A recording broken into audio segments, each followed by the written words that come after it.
कहानी लेखक की अपनी भावनाओं के द्वारा लिखी गई है। इस कहानी को सुनकर आप अपना मनोरंजन कर सकते हैं। इस कहानी में दर्शाए गए पात्र, उत्पादन और घटनाएं सभी काल्पनिक हैं। कहानी किसी भी व्यक्ति के भावनाओं, प्रथाओं और परंपराओं का अपमान नहीं करती है। ये कहानी पूरी तरह से काल्पनिक है। CH-16 डेविल और डॉल की शादी और सास बहू की शॉपिंग। अब आगे। जैसे ही केबिन का दरवाजा खुलता है, दानिश और अनन्या दोनों उसकी ओर देखते हैं और दरवाजे पर खड़े हुए इंसान को देखकर हैरान हो जाते हैं। दरवाजे पर इस वक्त दानिश की मॉम खड़ी हुई थी। उन्हें देखकर अनन्या की आंखें हारने से फैल जाती है, क्योंकि उसे पता नहीं था कि वह कौन है और किसी अनजान इंसान के सामने वह अपना गलत इंप्रेशन नहीं जमाना चाहती थी। वह दानिश को हल्का सा पुश करती है, जिस वजह से चिढ़ जाता है। जब भी वह अनन्या के करीब होता था, अनन्या उसे खुद से दूर करने की कोशिश करती रहती थी। अनन्या टेबल से नीचे उतर जाती है, तभी वह महसूस करती है कि दानिश ने तो उसकी ब्रा का हुक खोल दिया था। इसी वजह से उसे अजीब सा महसूस होने लगता है। वह बस दानिश की मॉम की ओर देख रही होती है, जो उसे अजीब नजरों से देख रही होती है। अगले ही पर उनके चेहरे पर एक स्माइल आ जाती है और वह कहती है, लगता है मैंने तुम दोनों को परेशान कर दिया। मुझे माफ कर देना, मुझे पता नहीं था तुम दोनों बिजी हो। तभी अनन्या थोड़ी आगे जाकर कहती है, नहीं आंटी, आप जैसा समझ रही है वैसा नहीं है। मिस्टर रंधावा तो गलती से मेरे पास आ गए थे, है ना मिस्टर रंधावा डॉट। इतना कहकर अनन्या दानिश की ओर देखते हैं और कुछ इशारा करती है, जिसे देखकर दानिश अपने आंखें रोल करने लगता है और फिर अपनी माँ की ओर देखकर कहता है, हाँ मॉम, ये सही कह रहे हैं, मैं गलती से इसके पास आ गया था। मॉम, अनन्या खुद में दोहराती है और दानिश की मॉम की ओर देखने लगते हैं। वहीं दानिश की माँ केबिन के अंदर आती है और कहती है, हाँ बेटा, मैं दानिश की माँ हूँ और मैं यहाँ तुमसे ही मिलने आई थी। लेकिन दानिश ने कहा कि वह पहले तुमसे मिलेगा, उसके बाद ही मुझे तुमसे मिलवाएगा। लेकिन उसने तो काफी देर कर दी, इसलिए मैं खुद ही आ गई। वैसे सच कहूं तो तुम मेरी उम्मीद से ज्यादा सुंदर हो, इसी वजह से दानिश तुम्हारे पीछे पड़ा हुआ है। उनके ऐसा कहने पर अनन्या को समझ नहीं आया कि वह उन्हें क्या जवाब दे। वो बस अपना सर झुका लेती है। तभी दानिश अनन्या की ओर देखकर कहता है, इसकी शक्ल से ज्यादा तो मुझे इसका एटीट्यूड पसंद है। शायद आपको नजर नहीं आ रहा होगा, लेकिन यह मेरे सामने बिल्कुल भी डर कर बात नहीं करती और नहीं कोई बात कहने से पीछे हटती है, इसलिए मुझे अच्छी लगती है। उसके ऐसा कहने पर दानिश की मॉम मुस्कुरा देती है। वहीं अनन्या दानिश को घूर कर देखने लगती है। उसे इस वक्त दानिश पर बहुत गुस्सा आ रहा था, क्योंकि दानिश ने उसका और अपना का नाम जोड़कर हर जगह बता दिया है। अनन्या को ये बिल्कुल भी पसंद नहीं आ रहा था। वो इस डेविल के साथ जुड़ना नहीं चाहती थी, लेकिन दानिश है कि उसके पीछे भी पड़ा हुआ था। तभी दानिश की मॉम कहती है, वैसे बेटा, मैं तुम्हें यहाँ से लेने आई थी। मैं चाहती थी कि तुम मेरे साथ कहीं बाहर चलो। क्यों ना हम आज शॉपिंग पर चल, मैं कितने दिनों से शॉपिंग पर नहीं गई हूँ। अगर तुम मेरे साथ चलोगे तो मुझे बहुत खुशी होगी। इतना कहकर दानिश की माँ मुस्कुराने लगती है। वैसे उन्हें देखकर अन्य को ऐसा बिल्कुल भी नहीं लग रहा था कि दानिश की मॉम एक्टिंग कर रही है, इसलिए अनन्या धीरे से हाँ ले सिर हिला देती है और कहती है, ठीक है आंटी, आप चलिए, मैं थोड़ी देर में आती हूँ। दानिश की मॉम हाँ के सिर हिला देती है और केबिन से बाहर की ओर जाने लगती है। वहीं अन्य मुड़कर दानिश की ओर देखती है और उसे घूरने लगती है। उसने गुस्से में दानिश से कहा, क्या आप अपनी हरकतों से बाज नहीं आ सकते? वह आपकी मोम है और आप उनके सामने कैसे बेशर्मी वाली बातें कर रहे हैं डॉट। मिस्टर रंधावा, आप कब सीखेंगे कि आपको कहाँ कैसे बिहेव करना है? प्लीज ऐसा मत करिए डॉट। दानिश उसकी कमर पर हाथ रख लेता है और इसे फिर से अपने करीब खींचकर कहता है, मुझे आज तक किसी ने बताया ही नहीं कि मुझे कब किसके सामने कैसा बिहेव करना है। मेरा जो दिल करता है मैं वही करता हूँ और हाँ, आगे भी वही करता रहूंगा। इसलिए तुम इन सब की आदत डाल लो। आखिर तुम्हें पूरी जिंदगी यही शब्द झेलना है मेरे साथ रहते हुए। अनन्या दांत पीसते हुए कहती है, आपके साथ कौन रहेगा मिस्टर रंधावा? आपके साथ रहने से बेहतर है कि मैं चाय में जहर डालकर पी लूं। कम से कम मेरे आत्मा तो खुश रहेगी। दानिश अपने आंखें छोटी करके कहता है, चाय पीने से आत्मा कैसे खुश रहेगी? जिस पर अनन्या कहती है, आप सच में बहुत बड़े बेवकूफ हैं। जहर पीने से नहीं, चाय पीने से कम मरने से पहले मैं अपनी फेवरेट चीज तो पी पाऊंगी। इतना कहकर अनन्या ने सिर हिलाने लगती है। वहीं दानिश के चेहरे पर एक स्माइल आ जाती है। यह स्माइल काफी प्यारी थी, जिसे अनन्या ने पहली बार देखा था, और उसे देखते ही अनन्या बस देखते ही रह गई। दानिश इस तरह से मुस्कुराते हुए काफी हैंडसम लग रहा था। तभी दानिश अनन्या की ओर देखता है और कहता है, मुझे इस तरह से मत देखो वरना तुम्हें सच में मुझसे प्यार हो जाएगा। अनन्या अपनी पलकें झुका लेती है और कहती है, अगर मैं सारी जिंदगी बैठकर आपकी ओर देखें न तो मुझे आपसे प्यार नहीं होगा, क्योंकि मुझे अच्छे से पता है कि आप कैसे इंसान हैं। जिस पर दानिश कहता है, अच्छा तुम्हें यह बात कैसे पता? तुम तो मुझे बस कुछ ही दिनों से जानते हो, क्या इतनी जल्दी तुमने मुझे समझ लिया? अनन्या कहती है, कुछ दिनों से नहीं बल्कि कई महीनों से। मैं आपको काफी दिनों से जानती हूँ और मुझे आपके बारे में हर एक चीज पता है। यह बात अनन्या ने इसलिए कही क्योंकि उसने नोवेल में दानिश के बारे में पढ़ा हुआ था और उसके बारे में हर एक चीज जानती भी थी। लेकिन इस दुनिया में अनन्या और दानिश तो कुछ दिनों पहले मिले थे, जिस वजह से दानिश के चेहरे पर एक डेविल स्माइल आ जाती है। वह अनन्या को एक अपने और करीब खींचते भी कहता है, तुमने क्या कहा स्वीटहार्ट? कुछ महीनों से तुम मुझे जानती हो, इसका मतलब तुम मुझे पिछले कई महीनों से स्टॉक कर रही हो, मेरे बारे में सारी जानकारी निकाल रही हो और यहाँ मेरे सामने यह दिखाओ कर रही हो कि तुम्हें मुझ में इंटरेस्ट नहीं है। क्या बात है? ये सुनकर अनन्या की आंखें हैरानी से बड़ी हो जाती है। वह खुद से कहती है, यार मैं इतना क्यों बोलती हूँ? अभी तो मैं दानिश को सिर्फ कुछ दिनों से ही जानती हूँ। मैंने तो नोवेल के चक्कर में बोल दिया था। अब मैं इसका क्या करूं? इस तो ऐसा ही लग रहा होगा कि मैं इसका पीछा कर रही हूं। उसके चेहरे के एक्सप्रेशन बदल जाते हैं और वो दानिश से नजरें मिलाने से बचने लगती है। वही दानिश उसकी कमर को प्यार से सहलाता है और अपना हाथ फिर से उसके टॉप के अंदर डालने लगता है। अनन्या अपनी सांस रोककर खड़ी हो जाती है। दानिश की उंगलियां काफी ठंडी थी जो अनन्या की रोंगटे खड़े कर रहे थे। दानिश उसकी पीठ पर हरकत करते हुए थोड़ा ऊपर आता है और उसके बीए की हुक लगा देता है। उसके ऐसा करते ही अनन्या एक गहरी सांस छोड़ती है और दानिश की आंखों में देखने लगती है। दानिश बड़े ही प्यार से अनन्या की ओर देख रहा होता है। इस बार उसके देखने के अंदाज में कुछ बदलाव था, जिसे अनन्या महसूस कर पा रही थी। वही दानिश उसे देखते हुए उसके ओर झुकता है और उसके लिप्स पर एक सॉफ्ट किस करके वापस आ जाता है। उसने अनन्या के चिक्स को पिंच किया और कहा, ठीक है मैं तुमसे बाद में मिलता हूँ मेरे ऑफिस में। इतना कहकर वह अनन्या के बालों को प्यार से सहलाता है और अनन्या के केबिन से निकल जाता है। अनन्या दानिश के इस एक्शन से हैरान रह जाती है और उसकी ओर देखने लगती है। अब तक दानिश अनन्या की केबिन के दरवाजे तक पहुंच चुका था और आप बाहर जा चुका था। अन्य अपने बालों में हाथ फेरती है और कहती है, यह आज इन्हें क्या हुआ है जो इस तरह से प्यारी प्यारी हरकतें कर रहे हैं? अनन्या के चेहरे पर लालिमा छा जाती है, क्योंकि आज उसे दानिश कुछ सॉफ्ट सा लग रहा था। भले ही उसने पहले थोड़े गुस्से में जाए किस किया था, लेकिन उसके बाद के सारे एक्नाशन काफी अच्छे थे। अनन्या न में सिर हिलाती है और अपना सामान समेटकर दानिश के मॉम के साथ शॉपिंग के लिए चली जाती है। दानिश की मॉम अनन्या को काफी पसंद करने लगी थी। यह पहले ही मुलाकात थी, लेकिन उन्हें अनन्या अच्छी लगी थी, क्योंकि अनन्या किसी के साथ भी अच्छे से रहा करती थी। साथ ही उसका नेचर भी काफी अच्छा था। वह देखने में भी किसी डॉल की तरह लगती थी, जिस वजह से दानिश की मॉम को ऐसा लग रहा था कि वह दानिश के साथ खूब जचेंगे।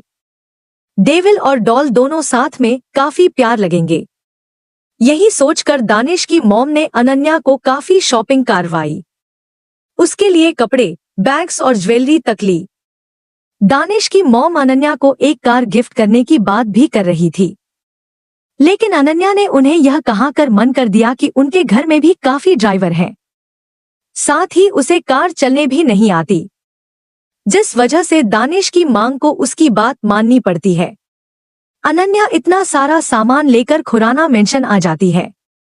वहीं टिया गार्डन में बैठी हुई थी और अपने दोस्तों के साथ फोन में बातें कर रही थी।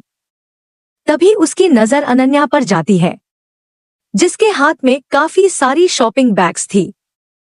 साथ ही उसके पीछे 2 गार्ड्स भी आ रहे थे, जिनके हाथ में भी शॉपिंग का सामान था। यह चीज देखकर टिया गुस्से में उसे घूरने लगती है और फोन काटकर जल्दी से मेंशन के अंदर चली जाती है। इधर जैसे ही अनन्या क्यामशन के हाल में पहुंचती है, वह देखती है कि उसकी बुआ संगीता भी वहीं बैठी हुई थी और अपने कुछ सहेलियों के साथ बातें कर रही थी। यह हायर सोसाइटी की कुछ औरतें थीं, जिनका काम सिर्फ एक दूसरे की चुगली करना था। कभी वो यहाँ किसी की चुगली करते थे तो कभी किसी और जगह पर। और इस वक्त यह मंडली संगीता नहीं बुलाई थी ताकि उसे बाकी लोगों की कुछ खबर मिल सके। तभी सबकी नजर अनन्या पर जाती है और उसे देखकर सबके चेहरे पर अलग एक्सप्रेशन आ जाते हैं।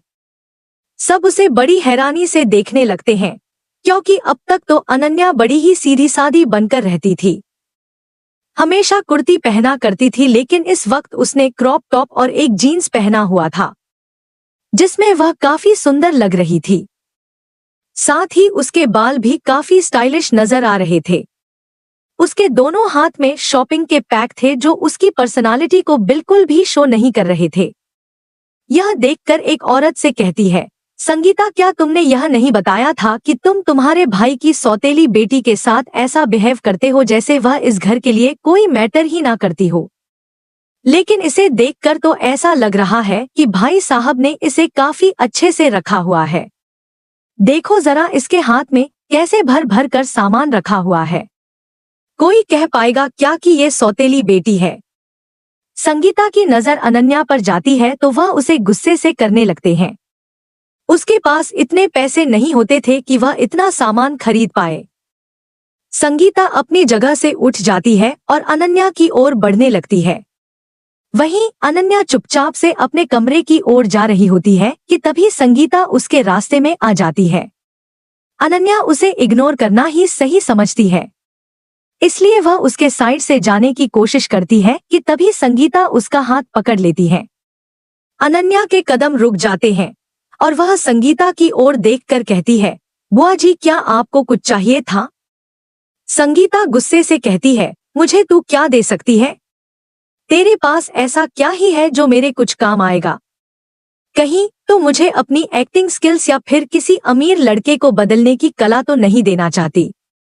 अगर ऐसा है तो इसे तू अपने पास ही रख, मुझे तेरे जैसे शौक नहीं है। संगीता के पास सुनकर अनन्या उसे गुस्से से घूरने लगती है, जिसे देखकर संगीता कहती है, मुझे इस तरह से आंखें मत दिखा। सब समझ आ रहा है मुझे कि तू क्या कर रही है। मिस्टर रंधावा ने तुझे शादी करने से मना कर दिया तो तू उनके आगे पीछे घूमकर उन्हें फंसाने की कोशिश कर रही है, ताकि उनके पैसों पर ऐश कर पाए। और साथ ही तूने भाई साहब को भी ब्लैकमेल करना शुरू कर दिया है। तू अच्छे से जानती है कि भाई साहब इस वक्त मिस्टर रंधावा के साथ काम करना चाहते हैं। तू मिस्टर रंधावा का इस्तेमाल करके भाई साहब को अपने कंट्रोल में लाना चाहती है, लेकिन ऐसा कभी नहीं होगा, समझी? वह तुम्हें अपनी बेटी मानते ही नहीं है और तुम्हें कभी एक्सेप्ट नहीं करेंगे। समझ में आया तुम्हें? अब तक टिया भी हॉल में आ चुकी थी और अपने मॉम की बात सुनकर उसके चेहरे पर एक स्माइल आ जाती है। वह अपना हाथ बांध लेती है और अनन्या की ओर बढ़ते हुए कहती है, सही कहा मॉम, आपने। इस लड़की ने तो उन्हें इम्प्रेस करने के लिए है अलग तरह से कपड़े पहने भी शुरू कर दिया है। मुझे तो लगता है कि यह अब सारे काम कर सकती है जो किसी लड़के को बना सके। अनन्या गुस्से से कहती है, टिया अपने जुबान पर काबू रखो वरना मुझसे बुरा कोई नहीं होगा। अनन्या संगीता की ओर देखते हैं और कहती है, और बुआ जी, अगर मैं आपको कुछ नहीं कह रही हूँ तो इसका मतलब यह नहीं है कि आपके दिल में जो आया आप वह कहते रहेंगे। सबको पता है कि यहाँ कौन है जो लोगों को बहलाने की कोशिश करता है, और यह भी पता है कि आपने फूफा जी से शादी कैसे की है। इसलिए ज्यादा बनने की कोशिश मत कीजिए। और जहाँ तक बात रही मेरी और मिस्टर रंधावा की, तो यह हमारा निजी मामला है। अगर डैड ने मुझे इस बारे में नहीं पूछा तो फिर आप कौन होते हैं मुझे इस बारे में सवाल करने वाले? अगर आप इस घर में अच्छे से रहना चाहते हैं तो अगली बार से मेरे कैरेक्टर पर या मुझ पर उंगली उठाने से पहले 2 बार सोच लेना, वरना मुझसे बुरा कोई नहीं होगा। इतना कहकर अनन्या फिर से अपने कमरे की ओर जाने लगती है कि तभी संगीता उसके बाजू पकड़ लेती है। अनन्या को गुस्सा आ जाता है। वह जलती हुई नजरों से संगीता को देखती है। तभी संगीता कहती है, लगता है तेरे पर निकल आए हैं। क्या तुझे याद नहीं रहा कि मैं तेरे साथ क्या कर सकती हूँ? मैंने तुझसे पहले ही कहा था कि अगर तुमने मुझसे कभी इससे ऊंची आवाज में बात की तो मैं तुम्हारा क्या हाल करूंगी। अब शायद वक्त आ चुका है तुम्हें अपनी औकात फिर से दिखाने का। इतने दिनों से हमने तुम्हें छूट देकर रखी है तो तुम उछल रही हो, लेकिन अब नहीं। अब मैं बताती हूँ कि मैं कौन हूँ और क्या कर सकती हूँ तुम्हारे साथ। इतना कहकर संगीता अनन्या को खींचते हुए स्टोर रूम की ओर ले जाने लगती है। वहीं अनन्या भी उसे इस बार नहीं रुकती। वह भी जानना चाहती थी कि आखिर संगीता उसके साथ क्या क्या कर सकती है। वैसे उसे तो पता ही था कि इसमें से अनन्या के साथ अब तक क्या किया था, लेकिन वह डरने वालों में से नहीं थी। उसने ठान लिया था कि वह इन लोगों को अच्छा सबक सिखाएगी, ताकि यह कभी उसके फिर से कमजोर समझने की गलती ना करें। CH-17 अनन्या ने सिखाया सबक। अब आगे। कुछ देर के बाद संगीता अपने हाथ में चाबुक लिए खड़ी हुई थी और अनन्या को घूर रही थी। वही अनन्या गुस्से से उसकी ओर देख रही थी। यूएई इस वक्त इन दोनों माँ बेटी से डर नहीं लग रहा था। वही टिया जो अपने मॉम के पीछे खड़ी हुई थी और अनन्या से कहती है, तुम्हें ऐसा लग रहा होगा कि हम इस बार तुम्हें बहुत ही कम सजा से कर छोड़ देंगे, लेकिन ऐसा नहीं होगा। अब तुम्हें इसकी इतनी बड़ी सजा मिलेगी कि तुम आगे से हमारे सामने जुबान चलाने से भी डरने लगोगी। अनन्या हंसकर कहती है, मैं तो तुमसे वैसे भी बात नहीं करना चाहती है। ये तुम दोनों ही वो जो मुझसे जबरदस्ती उलझते रहते हो, और सबसे ज्यादा तुम्हारी मॉम, मतलब मेरी प्यारी बुआ जी। पता नहीं इन्हें मुझसे इतनी इनसिक्योरिटी क्यों होती है। शायद इन्हें इस बात से परेशानी होती है कि मैं इतनी सुंदर हूँ और साथ में इंटेलिजेंट भी, और फिर जब ये तुम्हारी ओर देखती होंगी तो इन्हें बहुत ही अफसोस होता होगा कि तुम कितनी कम अक्ल और बेवकूफ हो। उसके ऐसा कहने पर टिया गुस्से से उसकी ओर बढ़ते हुए कहती है, तुम्हें तो मैं। लेकिन संगीता उसका रास्ता रोक कर कहती है, तू इसे मुझ पर छोड़ दे। आखिर उसने मुझसे जो बहस की है, मैं उसे बताती हूँ कि इसकी क्या औकात है। इतना कहकर संगीता आगे बढ़ती है और चाबुक चलाते हुए कहती है, आज तो मैं तब तक नहीं रुकने वाली जब तक तुम्हारी चमड़ी नहीं निकल जाती। इतना कहकर संगीता चाबुक से अनन्या के बाजू पर मारती है। अगले ही पल उस जगह निशान बन जाता है, जिसे देखकर संगीता और टिया के चेहरे पर एक स्माइल आ जाती है। वहीं अनन्या कुछ भी रिएक्ट नहीं करती है। वो जैसी खड़ी रहती है वैसे ही रहती है। उसे इस तरह से देखकर संगीता और टिया दोनों हैरान रह जाते हैं और अनन्या के चेहरे पर एक स्माइल आ जाती है। जब टिया ने उसे थप्पड़ मारा था तब उसके गाल लाल हो गए थे, लेकिन उसे दर्द नहीं हुआ था। इसलिए उसे लगा कि शायद वो रियल वर्ल्ड से आई है, इसलिए उसे दर्द का एहसास नहीं हो रहा है। उसे लगा कि अगर ये माँ बेटी उसी साथ कुछ गलत करेंगी तो भी ऐसा ही होगा।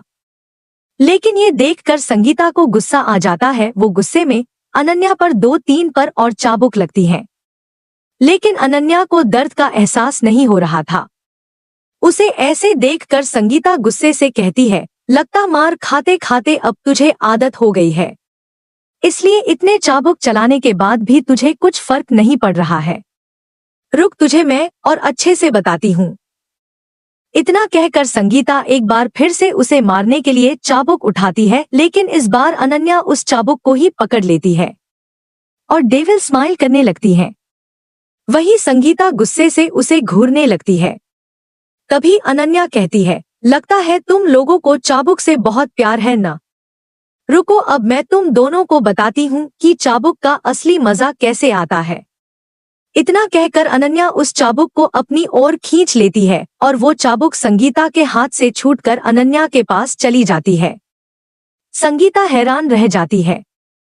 उसे समझ नहीं आ रहा था कि ये सब हो क्या रहा है।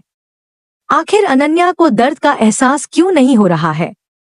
साथ ही अनन्या कब से इतनी ताकतवर हो गई को चाबुक को एक झटके में अपनी ओर खींच लिया। वो गुस्से से अनन्या को देख रही होती है कि तभी अनन्या संगीता के बाजू को चाबुक से मारती है। संगीता की चीख निकल जाती है। आहा कहते हुए संगीता अपने बाजू को पकड़ लेती है। वही अनन्या हैरान होने की एक्टिंग करते हुए कहती है, ये क्या बुआ जी, आपको इससे दर्द हो रहा है? अरे नहीं, मुझे तो ऐसा लगा जैसे आपको ये इतना पसंद है तो आपको बिल्कुल भी दर्द नहीं होगा। कोई बात नहीं, हम एक बार फिर से ट्राई करते हैं। अगर आपको दर्द हुआ तो हम फिर टिया पर भी ट्राई करेंगे, ठीक है? इतना कहकर अनन्या संगीता को उसी चाबुक से बार बार मारने लगती है। संगीता की चीख उस स्टोर रूम में गूंजने लगती है। टिया ये सब देखकर काफी डर जाती है। जब वो अनन्या पर इसी तरह से अत्याचार करते थे तब उन्हें बहुत मजा आता था, लेकिन आज पहली बार जब अनन्या ने उन्हें इस तरह से ट्रीट लोग तो उन लोगों का डर से बुरा हाल था। संगीता अनन्या को रोकने की कोशिश करते हुए कहती है, अनन्या अनन्या रुक जाओ बेटा, ये तुम क्या कर रही हो? देखो मैं तुम्हारी बुआ हूँ, तुम मेरे साथ ऐसा नहीं कर सकती हो बेटा, प्लीज मुझे जाने दो। अनन्या दांत पीसते हुए कहती है, अच्छा जाने दो? क्या आपने कभी मेरे बारे में सोचा है मुझे कैसा लगता है जब आप सब मिलकर मेरे साथ ऐसा करते हैं? मुझे कितनी तकलीफ होती होगी। और तो और आप सब मेरी मॉम को भी परेशान करते हो, ये जानते हुए भी कि उनकी मानसिक स्थिति ठीक नहीं है। तब आपको एहसास नहीं हुआ तो फिर अब मुझे क्यों होगा? इतना कहकर वो संगीता को मारने लगती है। सही टिया उन दोनों को ऐसे देखकर अपने कदम पीछे लेने लगती है। जैसे ही अनन्या ये देखती है तो वो टिया को गुस्से में घूरते हुए कहती है, तुम कहाँ जा रही हो?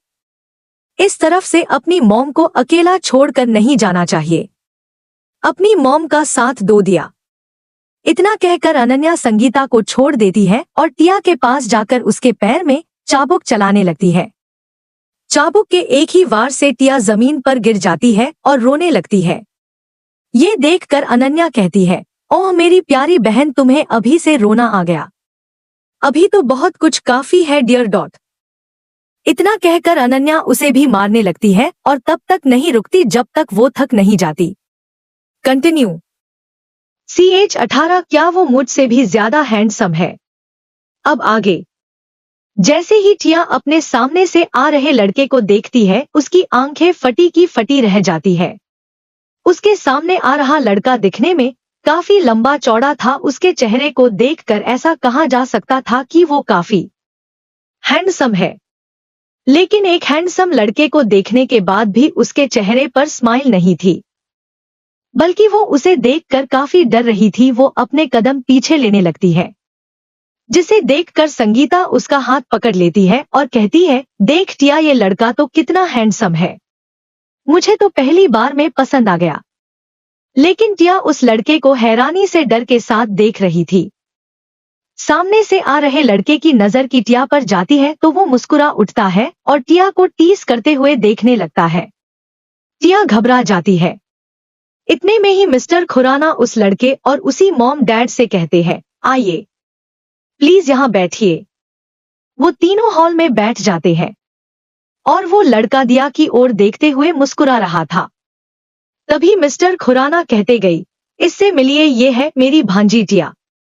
इसने अभी अभी अपनी पढ़ाई कंप्लीट कर ली है और ये अब घर पर ही रखकर घर का काम सीख रही है। जैसा आपने कहा था ये वैसे ही है डॉट, एकदम घरेलू। तभी उस लड़के की मॉम कहती है, हाँ देखने में तो काफी सीधी साधी लग रही है। वैसे हमारे कपिल को इसी तरह की लड़कियां पसंद है, जो घरेलू हो और ज्यादा इधर उधर न घूमती हो।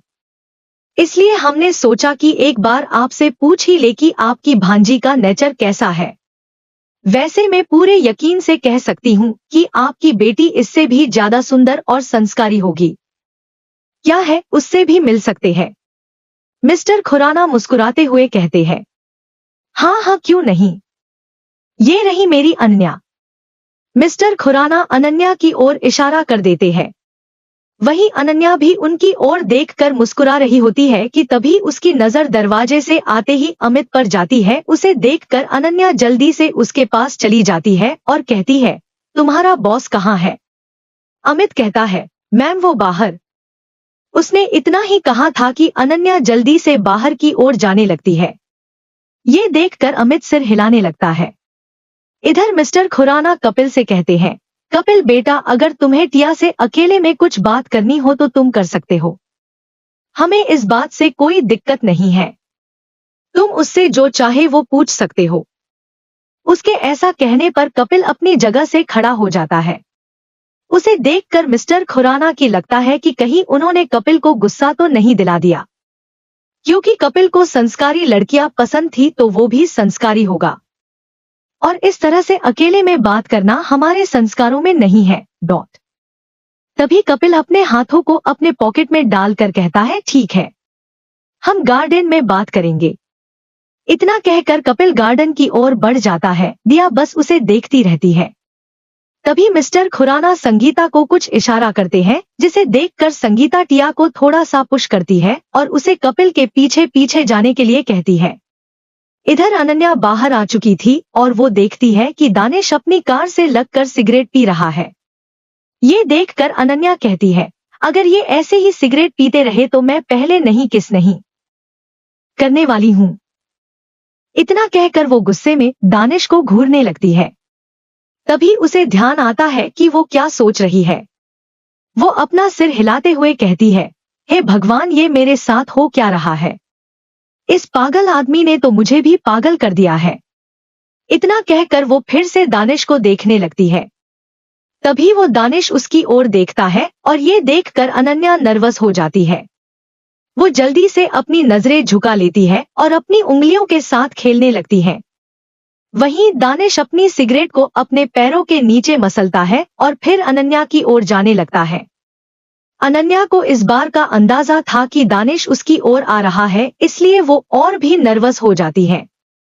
लेकिन अब इसका कोई फायदा नहीं था। दानिश अब उसके सामने ही खड़ा हुआ था। उसे देखकर दानिश अनन्या को ही देख रहा होता है, क्योंकि इस वक्त अनन्या काफी शर्मा रही थी और वो शर्माते हुए काफी क्यूट लग रही थी। उसे इस तरह से देखकर दानिश के चेहरे पर भी एक स्माइल आ जाती गई, लेकिन वो जल्दी ही अपनी स्माइल को छिपा लेता है और कहता है, तुम यहाँ क्या कर रही हो? आज तुम्हारी बहन को देखने आए हैं, जाकर उसके साथ बैठो। उसे अच्छा लगेगा ये बात सोचकर कि उसकी बहन को उसको कितनी फिक्र है। फिक्र वर्ड सुनकर अनन्या का मुंह बन जाता है और वो दानिश की ओर देखते हुए कहती है, फिक्र? और वो भी उसकी? मुझे उसकी कोई फिक्र नहीं है। मेरा बस चलता तो मैं उसे इसी छत से धक्का दे देती और उसकी लाइफ इतनी बुरी बना देती कि वो कभी अपना चेहरा मुझे दिखा ही नहीं पाती। उसकी बात सुनकर दानिश कहती है, तुम चिंता न करो, उसकी लाइफ वैसे ही होने वाली है जैसे तुम सोच रही हो, या फिर उससे बदतर भी। अनन्या ने अपने हाथ बांध लिए और कहा, आप तो इस बारे में बात भी मत कीजिए। मुझे तो लगा था कि आप किस जुले लंगड़े को अपने साथ लेकर आने वाले हैं, लेकिन यहाँ तो आप किसी बिजनेस टाइकून को लेकर आ गए हैं। वी भी इतना हैंडसम। आपको नहीं लगता इस बात से टिपा उड़ते हुए सीधा 7वें आसमान में पहुंच जाएगी? अनन्या का मुंह बन हुआ था और वही दानिश का ध्यान सिर्फ एक वर्ड पर था कि अनन्या ने कपिल को हैंडसम है। उसकी आंखें छोटी हो गई और कहता है, क्या वो मुझसे भी ज्यादा हैंडसम है क्या? अनन्या हैरानी से कहती है। फिर वो कहती है, ओहो, आप भी ना कैसी कैसी बातों पर गौर करते हैं। मैं तो कह रही थी कि आपको किसी ऐसे लड़के को लाना चाहिए था जो दिखने में काफी एवरेज हो। इसके जैसा नहीं, ठीक है, अब जल्दी से अंदर की ओर चलिए। अनन्या आगे बढ़ने लगती है, तभी दानिश उसका हाथ पकड़ लेता है। अनन्या के कदम रुक जाते हैं और वो मुड़कर दानिश की ओर देखती है। दानिश कहता है, मेरे सवाल का जवाब दो, क्या वो मुझसे ज्यादा हैंडसम है? अनन्या कुछ देर ऐसे ही उसे देख रही होती है और फिर ना में सिर हिला देती है। दानिश उसे अपनी ओर खींच लेता है और अनन्या सीधा उसकी बाहों में चली जाती है। तभी दानिश कहता है, वो सब तो ठीक है, लेकिन अब तक तुमने एक बात नहीं बताई। अनन्या उसकी ओर देखकर कहती है, क्या? दानिश कहता है, कल शाम को मैंने तुमसे कुछ कहा था, लेकिन तुमने उसका जवाब नहीं दिया। उसकी ये बात सुनकर अनन्या के गाल झट से लाल हो जाते हैं। उसके थोड़ा सा गर्मी जैसे महसूस होने लगता है। वो अपनी पलकें झुका लेती है, जिसे देखकर दानिश कहता है, अब तुम्हें ऐसे ही शर्माते रहना है या फिर कुछ कहना भी है? अनन्या को बहुत शर्म आ रही थी, उसे समझ नहीं आ रहा था कि आई क्या कहे। तभी वो बहाना बनाते हुए कहती है, लगता है मुझे कोई बुला रहा है। हाँ, आ रही हूँ। इतना कहकर वो जल्दी से दानिश को पुश करती गई और फिर दौड़ते हुए घर के अंदर चली जाती है। इधर दानिश उसे मुस्कुराते हुए देख रहा होता है।